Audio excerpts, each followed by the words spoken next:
Africa to take advantage of the opportunities availed to it in terms of investment in climate-proofing its economies, in terms of infrastructure investment in energy. A lot of money is needed. A lot of money is needed. So Africa has to focus on domestic resource mobilization because of the constrained external environment for borrowing and also tougher credit markets. Cost of borrowing has gone up. So really, domestic resource mobilization becomes an issue. That's why ministers of finance are looking for more revenues everywhere.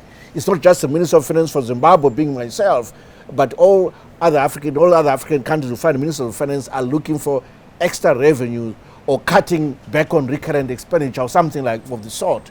So, I mean, I want to go over some of my tax proposals. They're well known to everybody, but clearly domestic resource mobilization is critical in terms of direct, an increase in direct taxes.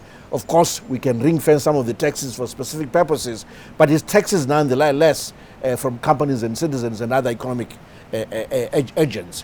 What's also needed is the development and deepening of domestic capital markets so that we can crowd in the private sector.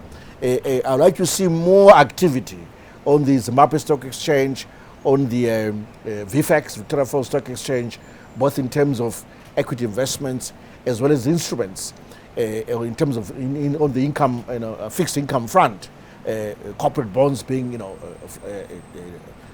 promoted or by government and the corporate sector as well. So all that is necessary to deepen capital markets and crowd in the private sector, and looking at capital from pension funds, insurance companies, and all. That we need to see more of that. We really need to see more of that.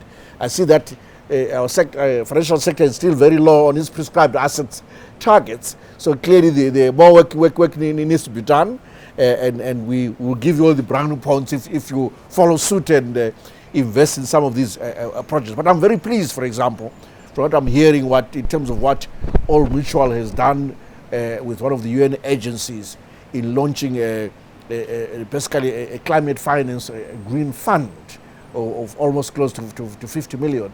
We'd like other companies to follow suit in that public-private partnership.